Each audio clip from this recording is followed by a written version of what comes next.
कदीम जमाने की बात है। पहाड़ों और घने जंगलों के दरमियान एक छोटा सा गांव आबाद था जिसे लोग सिवाग्राम कहते थे।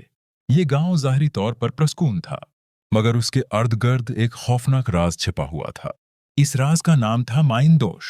बुजुर्गों के मुताबिक माइंदोश कोई आम मखलूक नहीं थी, बल्कि एक शैतानी साया थी जो इंसानी कमजोरियों से ताकत हासिल करती थी। कहा जाता है कि माइंदोश रात के वक्त धंध की शक्ल में नमूदार होती। उसकी आंखें सरख अंगारों की तरह चमकती थीं और आवाज ऐसी होती जैसे तेज हुआ पहाड़ों से टकरा रही हो। वो सीधी किसी को नुकसान नहीं पहुंचाती थी, बल्कि लोगों के दिलों में खौफ, लालच, हसद और नफरत भर देती थी। जब इंसान खुद अंदर से कमजोर हो जाता तो माइंदोश इस पर काबू पा लेती। माइंदोश के खतरनाक कारनामे। सवाग्राम में सबसे पहला वाकया एक किसान के साथ पेश आया। वो बहुत मेहनती था, मगर दिल में लालच रखता था। एक रात उसने ख्वाब में देखा कि एक सियाह साया उसे खजाने का रास्ता दिखा रहा है। वो लालच में आकर जंगल में चला गया और कई दिन तक वापस ना आया। जब लौटा तो उसकी आंखों में अजीब वहशत थी। वो किसी से बात नहीं करता था और आहिस्ता आहिस्ता अपनी अक्ल खो बैठा। लोग समझ गए कि ये माइंदोश का असर है। दूसरा वाकया गांव के दो भाइयों के दरमियान हुआ। पहले वो एक दूसरे से बहुत मोहब्बत करते थे, मगर अचानक उनके दरमियान झगड़े शुरू हो गए। मामूली बातों पर लड़ाई, बदगुमानी और नफरत बढ़ती गई। बुजुर्गों ने बताया कि माइंदोश ने उनके दिलों में हसद डाल दिया है। काफी दुआओं और नसीहत के बाद वो दोबारा संभल सके।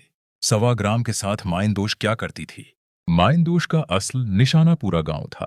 वो चाहती थी कि लोग आपस में बिखर जाएं, एक दूसरे पर एतिमाद न करें और अल्लाह को भूल जाएं।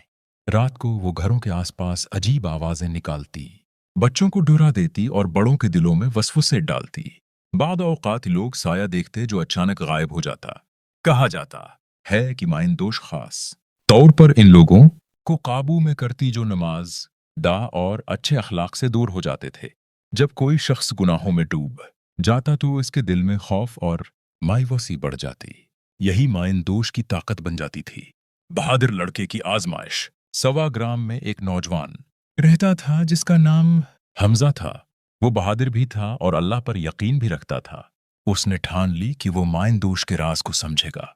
एक रात वो कुरान पाक की तिलावत करता हुआ जंगल की तरफ गया। अचानक सियाह धुंध नमूदार हुई और एक खौफनाक आवाज आई, वापस लौट जाओ वरना तबाह हो जाओगे।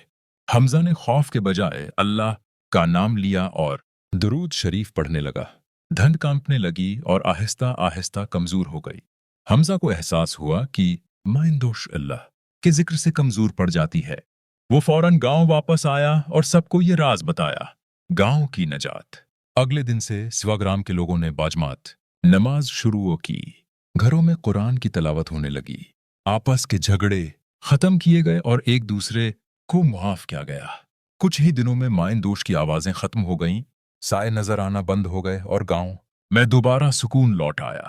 बुजुर्गों ने कहा, माइंदोश हमें यह सबक देती है कि असल दुश्मन हमारे अंदर की कमजोरियां हैं।